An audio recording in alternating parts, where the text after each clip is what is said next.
Okay, so hi, this is Shashaa, and a very warm welcome to each one of you guys for being a part of our very first episode of Friday Night. Hashtag Friday Night, a night in their own right. Guys, so Friday Night, it's a property which is all about inspiring. It's all about introducing you guys as well as myself to some absolutely incredible people who are complete stars in their own accord, and who I feel whose stories need to reach more people because I feel they can make a difference.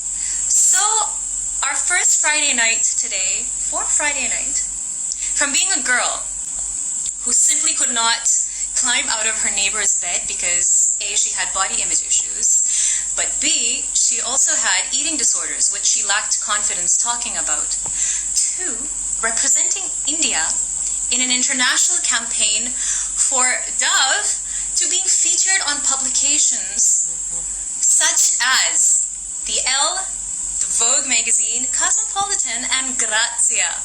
I feel so thrilled to have on board with us this amazing body image blogger. She's a body positivity activist, and she's an amazing stylist, and she's also a model. And what I love the most about her is how she embraced what a lot of people look at as flaws. She embraced those, and with those, she flew. She will join us, and this is going to be great because I am really inspired by this girl, and what she does is absolutely incredible. Hello, pretty. Hello. Thank you so much for being a part of this initiative. Really appreciate it. I'm just glad that you had me over and being like the first to feel like I'm in a very happy place. We should wish all the possibilities. I know. I'm so sorry. No problem. Don't worry. Let's hope this works. Yeah. I hope this works. Yeah. I love you too. Now clear? Yeah, absolutely. Plum 2G live is echo coming. Wow, That's so much respect. I actually like how people just go like Plum 2G and they just like think like that's my name. So actually, that is so sweet though. So most of the times when people actually come onto my page, it's almost like Plum to Pretty. They're thinking, there's going to be like a fitness video coming up and she's going to talk about transformations. But when they come, I feel like they're disappointed because all I am I'm in my fine glory and I'm just showing whatever I've got. And, I do not care about what is happening, but it's about Plump being me addressing to the audience as pretty. But it goes for a toss completely, and people think they're coming to watch here.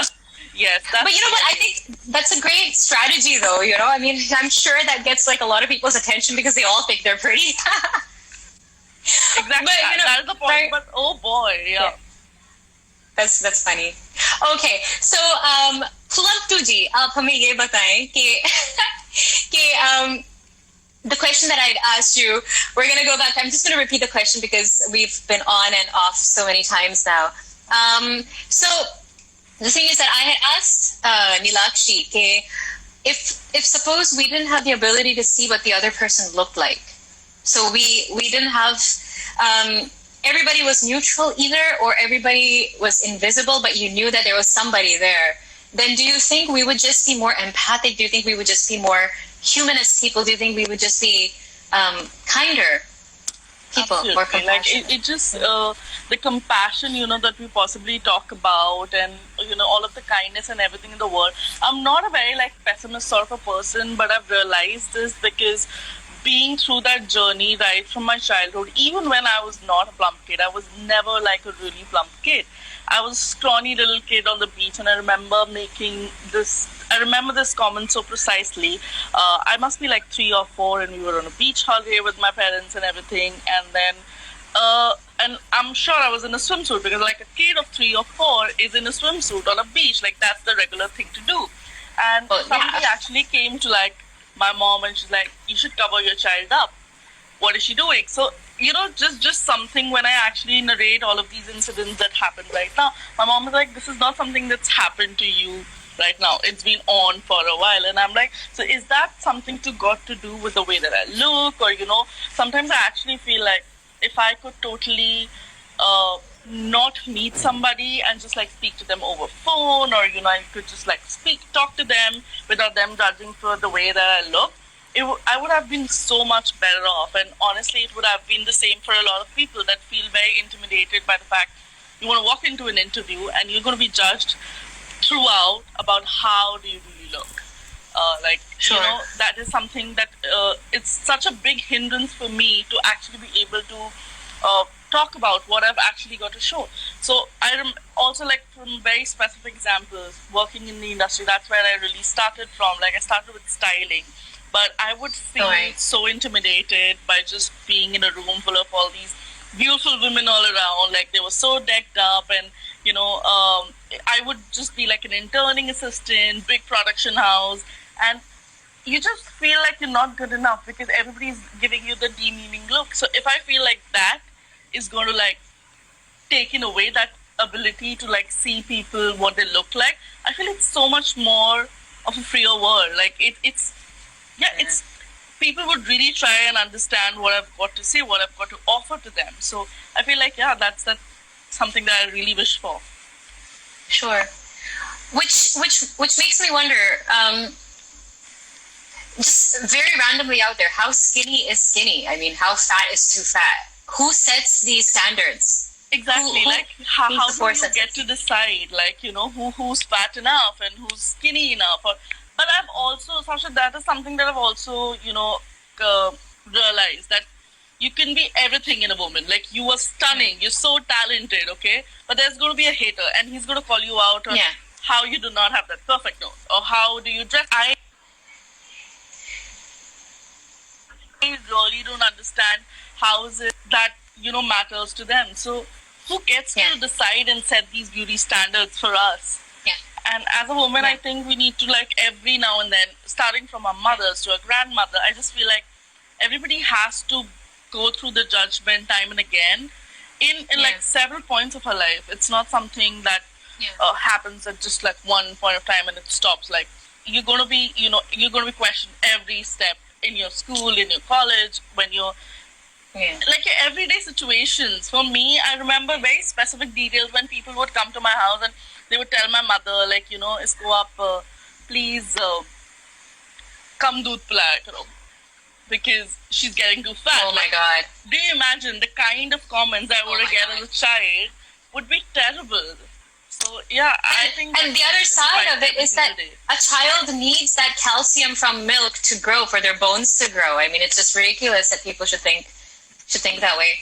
But then, do you think media has a role to play in this, or where does it stem from? I think it stems from the media. We have been conditioned throughout to, look at something and be like, oh, that's beautiful. Oh, that's, that looks great. That is the body that I want to be. The other side of it is that every country has their own standards of beauty. Like, there are certain places in Europe where they consider when the eyes are further apart, that's supposed to be a sign of beauty. In a lot of places, stubbier noses are supposed to be beautiful, but then in the north, they say, agar naak khadi hoti hai, then that's supposed to be beautiful. It's just, you can't, and somebody really rightfully wrote that you can't please everybody. I mean, the next thing you know it, I go to a country where small noses are in, and the next thing you know it, I'll be like the ugliest one in the room. Definitely not be. We know that, Shashaa. Definitely not be. But this is something that everybody is like been pinpointing out of what you are supposed to be, or that's the standard being set right when you walk into the room. You're supposed to look a certain way. You're supposed to talk. You're supposed to sit a certain way, which is so funny because, you talk about liberation, and today we have so much of, so this is, I don't know if I should go into details with this, but how we have in our media the token representation of what is actually happening. So when we come up with editorials now, it's a wave of, the whole body positivity being talked about. And so you have a token dusky girl, you have a token fat girl, and you have a token northeast looking girl, northeastern sort of a girl. So it's just such a token representation of what's being happened, because at the end of the day, I am getting photoshopped in the same color as everybody else, and none of you're trying to showcase the fact that there are so many kinds of different beauty available throughout the world, just in our country itself. And when you actually look at somebody from Punjab, they look nothing like somebody from Goa or somebody from Gujarat. We look nothing alike. We're all so diverse, and our body types are so diverse. But you expect them to be a certain way, and all of us. And I'm talking this from like a real life experience where we all were photoshopped into the same complexion. And then we were standing next to a supermodel, and it's just so funny because everything else doesn't matter anymore, because the representation has just become very token-like, because we all look the same now. Then how are we talking about like the beauty standards and everything? And that is something like a child is getting exposed to every single day. She's flipping through the magazine. She may not get it, but she's definitely exposed to it. So tell me something. Is this demographically related? I mean, is it gender specific, or do you think it stems from or is it more prevalent in a particular age group, or how does it kind of spread itself around? I mean, I feel like definitely is much more like gender specific. When you think do men go through this? Do men feel like they're Yeah. I feel like men definitely go through, and I get like a lot of men followers who are following me. And one of the specific things when I would have like my followers list, one of the things that I would go and do is basically I would stem out the men. And I actually go to my followers and I ask them, why is it that you want to follow me? What is it that you want from me? And they're like, we relate to what you have to say. And I say that, and something for a man to come up, and because they're shown a certain way, they're strong enough, and they're not supposed to say that, for them to come up and talk about this is absolutely great. Like they're actually trying to open up and have this conversation with somebody. And for me, like when I say it's very gender specific, is also more to pressure about the woman, because when you talk about how men are described, they're talked about even in. I was actually going through this research, and when you think about how they're described in books or in news channels or in everyday media, they're honest, they are dependable, they're the providers. Whereas a woman, when you think about her, a woman's supposed to be beautiful, she's about to be naive, she's supposed to be faithful. So I don't really understand where those notions comes from. And that was There's this handle called Ted the Stoner. Sorry, I just interrupted you there, but it was just so relevant. There was this note, this school book that he was talking about. It was a screenshot that he put up, and it's like beautiful woman or pretty woman and ugly woman. And they showed the pretty woman with blonde hair and fair skin, and they showed the ugly woman, holding her hands like this as if she's apologetic for the fact that she's ugly because she was dark and she had dark hair. Yeah. And this is in a school book. So I think that we've seen throughout. Yeah.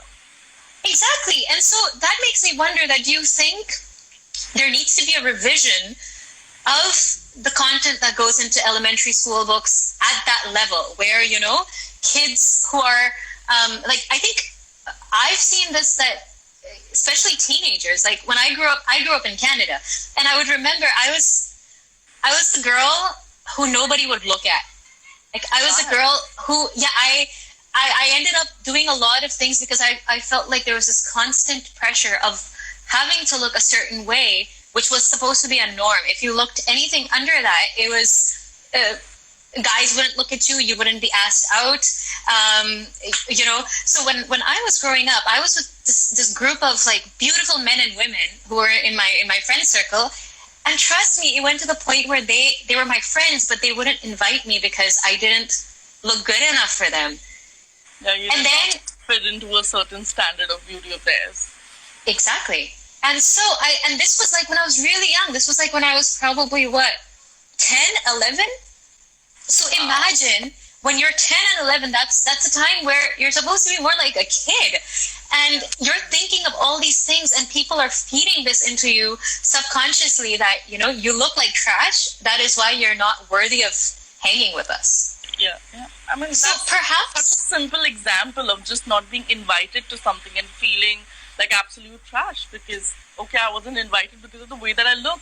And you just constantly, like, I wished forever for the longest time that if I could go under the knife and change the way that I look, I would be treated way better. Like, that was a desire. That was something that I would ask for my birthdays. And I'm a girl who's, like, crazy about birthdays. Like, you know, I would just ask. That makes two of us. Great. So I would be just, like, always, like, Mom, can I just promise me, you know, that you will, and I actually relate when you say the nose thing because I feel like it's so short and stuff, you know, it's just there. And I'm like, please. Take some of mine. Please take some of mine.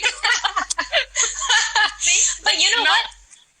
I would really like to say something. Like, you know, I admire that sense of that just the way you embrace yourself in your photographs. I was going through your profile on Instagram, and please, guys, do check her out. Plump to Pretty. You know, the confidence that you emanate is so contagious that if I had 5% of that, I just feel like my photographs would come out so much nicer. Oh no, you do. And also your photographs are great. So let's not get there, Shashaa. You're stunning. That's sweet, but the thing is, where does that come from? How do you accept and embrace these flaws, or, you know, these flaws that people say are flaws? So one of the things that I needed to get into my head was, okay, that, you know, this is not a flaw. This is something that I needed to explain it to myself, and I have to do it every single day. It's not something that I'm going to wake up and feel so great about myself. So this is something that I had to do every single day. You have to keep reminding, and I absolutely feel absolutely disgusting some days, and I have my days, but you know what? Social media, for the flack that it receives, that, you know, it can be so, it can put you down. I think for me, it really uplifted me. So when I actually went out there and I put my first picture, I actually got so much of validation, and honestly, everybody needs it, whether you ask for it or not. But that constant support that you get from everybody, where actually there's a conversation that, you know, bonds you there. And that is why I really truly believe in the power of social media. So when I actually started putting out my first picture, that's and I used to be this girl who would just click her eye, because I felt like that is the most beautiful aspect of me, and, you know, that's all that I could get away with. And just one eye, because I would hide it with a fringe and, you know, just be like, I'll get away with it, because my face was too big enough to even have like a picture of its own. So for me, my tryst with social media was very wonky from the beginning. But then when you and having met the right people, and I think it was my friends, it's still not my family, it's still my friends who do these things, you know, who, particularly one who actually went out on a limb to say that, you know, you are this person every single day, so why don't you actually share it with the people out there who can actually relate to you? And you don't have to pretend. It's not like, you know, you have to dress up or anything, or you have to pretend for them to be, but you can actually be showcasing what you are in real. For me, from. And yeah, I don't know about exuding confidence, but I really like when I dress up. Like, that is my key to, like, feeling good about myself. So if I even today when I had to come live, like, if I have to feel more like a human, I need to dress up. That's been something as a kid. Like, you know, even if I do not like a cloth from some relative given, or some, you know, somebody gifted it to me, I would take it out immediately, wear it, have a photograph, and I would just save it. And I'm like, you can return it to them, but I'm just going to save that photograph. So I am that. I know what to get you for your birthday now. That immense boost of confidence. Yeah. Okay, so wow, that's amazing. How did you get into blogging? How did that happen? And I would really like to know a lot more about the representing India on international ground. How did that happen? That is just, I'm sure a lot of people would want to hear that story. Oh wow, yeah, I love that story because it's just so unreal. For me, honestly, blogging was never something that, you know, struck to me. Like, it's still not a profession.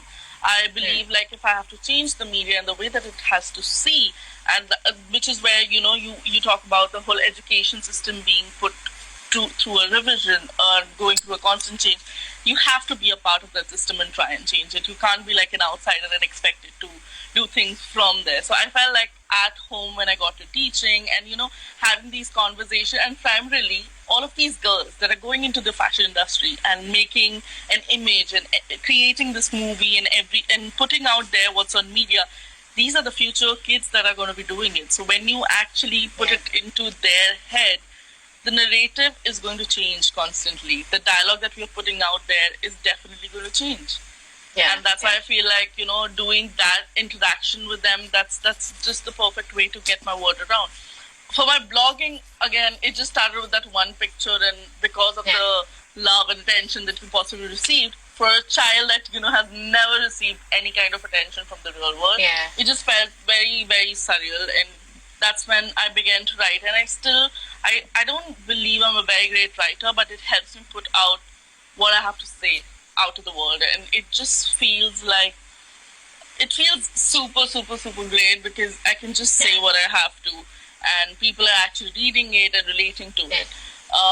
So the Duff campaign is where the whole international thing happened, and I had absolutely no idea. A photographer out of the blue, she reached out to me and she's like, you know what, we'd like to we're photographing 5 girls from around the world, and we'd like to take some pictures, and we just like to cover whatever is throughout the day, whatever is your life like. And I was like, okay, but how do we do this? She's like, let's just pick any single regular day of yours and let's go about the same.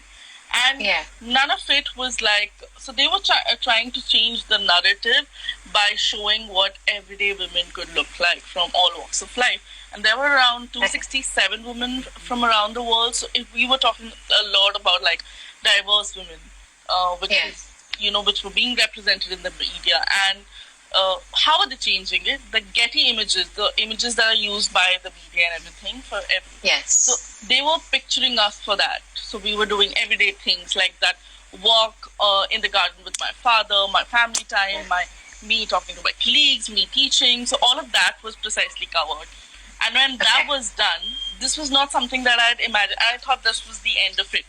But then I actually got a call 2 months later, and then the director calls me. And a lot of people are actually asking you to smile. I am. They love your smile. So I think you're talking about you. No, I read that. So a lot of the times I would actually get these calls from the director, and she's like, I want to know more about your life. And I'm like, why is the director so interested? Why is she talking? And then one fine day, and let's read Shashaa when I say it, it's one fine day, I get a ticket in my name that you're traveling to London and you're going to be representing Indian women on for the Dove campaign. And I'm like, is this a joke? Is this what is this? How am I supposed to, think about it? And then I have absolutely, and now it's a secret project. So they've never really disclosed the name. What is the brand? Who is doing it? And I'm just there on the flight. I know I'm on the flight. I'm there. I'm taken care by the people. The chauffeur comes out. It was surreal. It was surreal. Because, for somebody like me, I was like, is this happening to me? Why are they even paying so much attention? I'm nobody. And when I actually arrive on the set, they literally check in me to the hotel and they take me to the set. And it's almost like when they actually ask and they're like, we want to know your story. And there are a group of people, everybody from the producers to the director, and everybody's just sitting there, the stylist, and they want to hear what I have to say, which was absolutely are you serious? Is this happening? Is this for me? Have you got the right girl? I'm going to interject. What did you say then? Sorry? Well, what did you have to say in this entirety? I actually wanted to talk a lot about my eating disorder, the bulimia, the whole bulimia aspect that I had to deal with. For 2 years, honestly, I never really got around to being myself. So I know everybody says that, they go through bully and it always takes something for them to get above that. But I was being bullied by my own friends. And just for something as simple as my name was Neelakshi. So everybody would call me Neela Akashi or, something or the other. And even my teachers were talking about it in a way that I would be very taken aback, why is this happening to me? Why are people not talking to, nicely? So for me, it was just a very sulk mode. So for me, my whole alone time was to actually binge. And I would go to my neighbor's place, which is so, when I think about it, it's just, I don't know how even put it in words, but I would binge and I would actually go to her place. And I would consider her to be a friend because she wouldn't tell on me. My parents didn't know about it. I would throw up all the food that I had, binged on. And then there used to be a bed of hers in the living room, I remember specifically. So I would go there and lie down for like hours until it was time for dinner back again, or I had to, my parents kept looking for me. But that is what I really, really like how amazing she was not to tell about it, but also it feels like so worrisome because even she did not know what I was going through. It took me almost 2 years and a complete rehab stint to get over my disorder. And oh my gosh. I think, so it was too deep. Like the whole, I know when people say, "Arey bachchi hai, mazak kar rahe hain," and they undermine. The whole undermining aspect and isko kya hoga and all of that. That is something that. Arey attention chahiye. Arey, matlab koi, I know that whole attention thing, man. It's just, it's ridiculous. And just thinking that arey bachche hain, unko kya pata. Exactly. I think bachche are more in touch with themselves than adults are. And I mean, do you want to tell everybody what bulimia is? Hi, Sheena.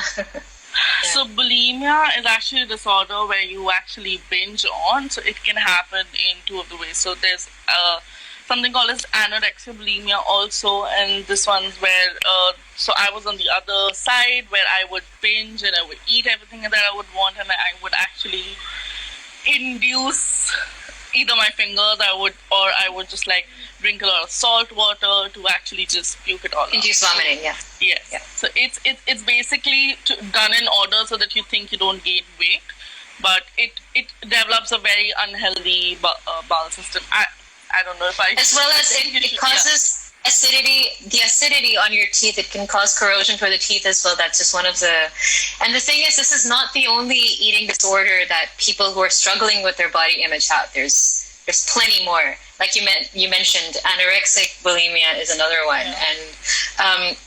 And the thing is that I think perhaps just going to that point where kids in that age where they do get influenced so soon, which is that tender age, that teenage period, just pre-teenage and teenage. I think that is... Sorry, I'm just getting a call. That is the age...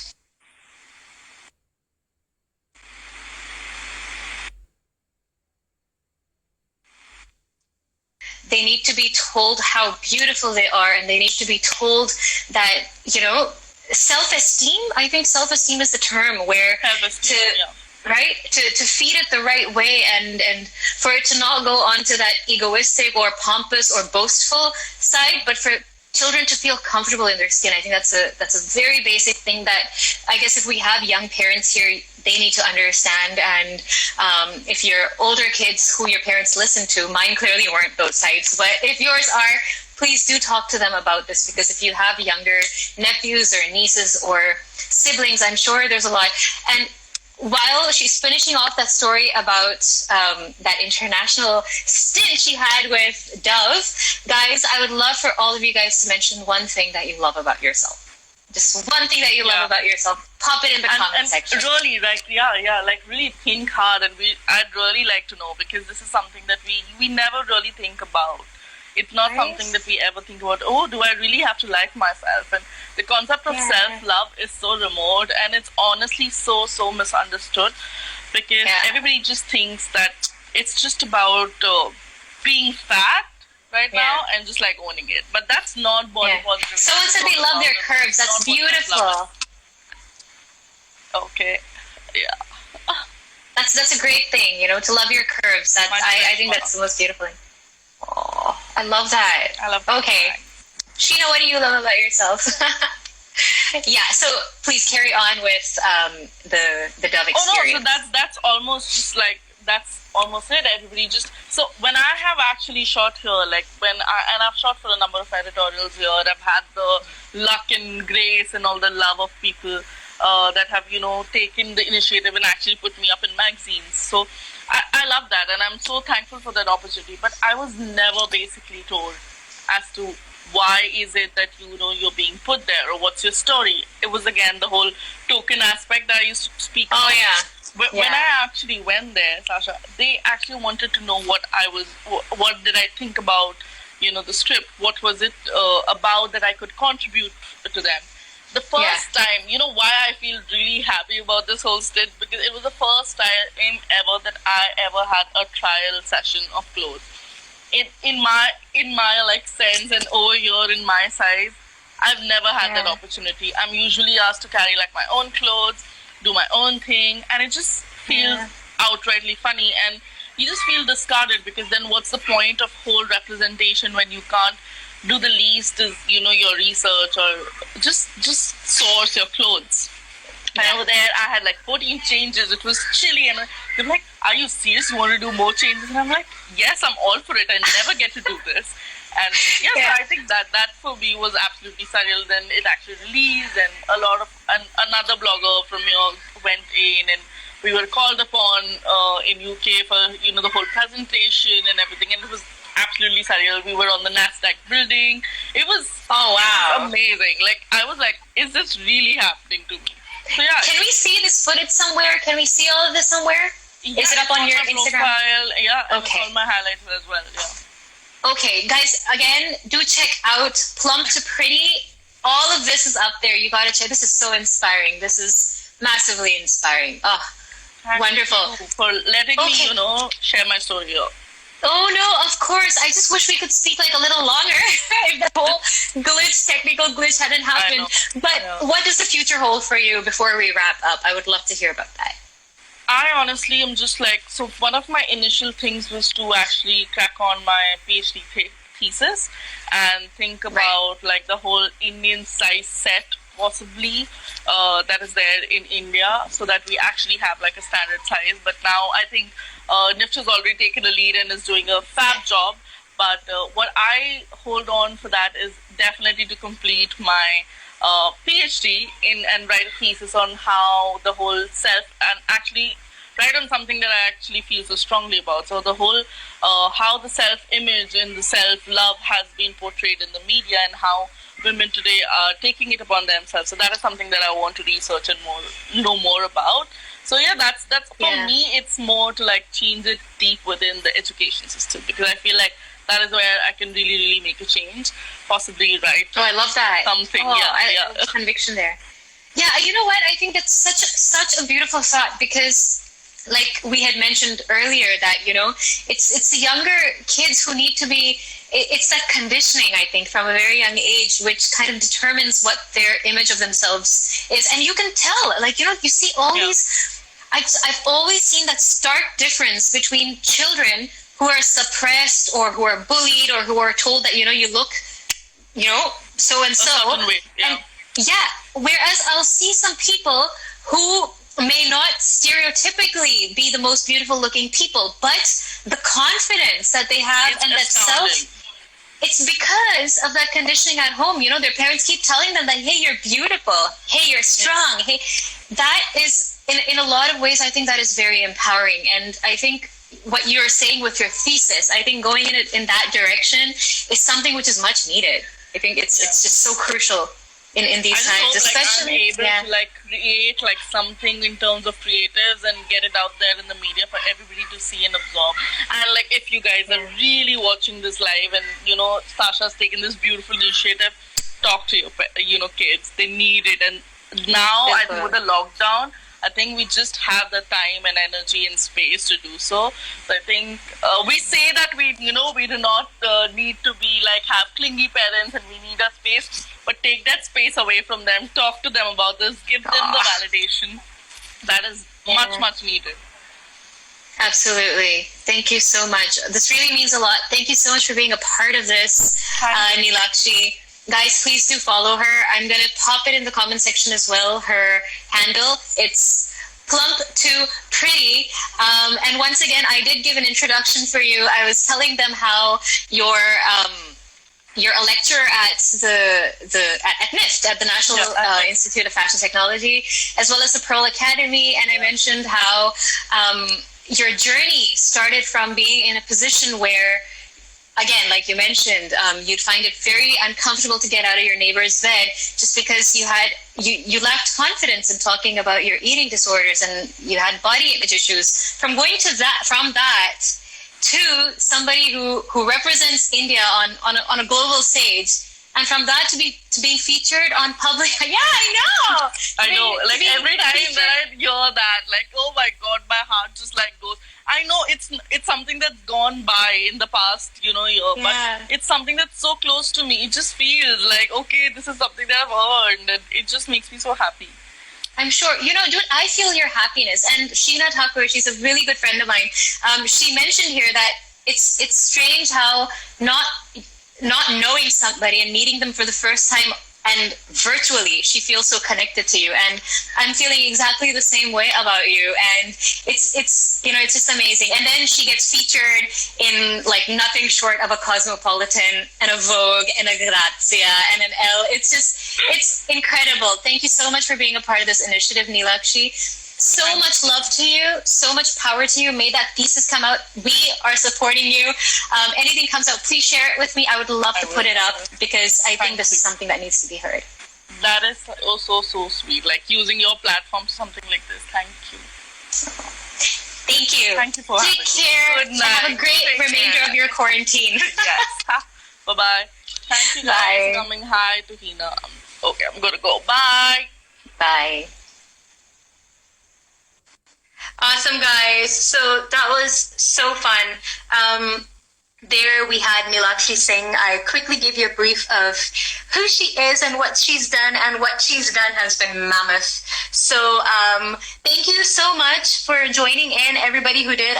Really sorry for the initial technical glitch. Shall not happen again. This is the first time we're doing this. Thank you for being a part of Friday Night. Hashtag. Our first night ever was Neelakshi Singh, and she's a body positive advocate. And next week we have somebody not from India. He's probably from Greece, and I'm sure you've seen him on a lot of videos. We've got him coming in. This is going to be really fun again. And once again, and before thank you. My friend got these for me on my birthday. And before I wrap up, I would love to do a song for you guys. What do you want to hear? Give me one song you want to hear. First song I see is the song I'm going to sing. Hi, Sherwin. That's not a song. Yes. Hi, World Shashaa. How are you? What song? Tu sariyar, main sariyar. और उसी की कृपा दरिया दरिया है जो अखियाँ निर्मल दुनिया निर्मल छलका छलका छल छल छल छल तेरी नजरों में है तेरे सपनों में है नाराजी मुझे लगता है कि बातें दिल की होती लफ्जों की धोखेबाजी तुम साथ हो या ना हो क्या फर्क है बेदर्द थी जिंदगी बेदर्द है अगर तुम साथ हो अगर तुम साथ हो. Thank you so much, guys, for joining in. That was for you, Badan. And Sheena, thanks for coming in here. And guys, thank you. And we will see you with hashtag Friday Night next Friday, 9 p.m. Indian Standard Time. And I shall see you then. Thank you for joining. I love you.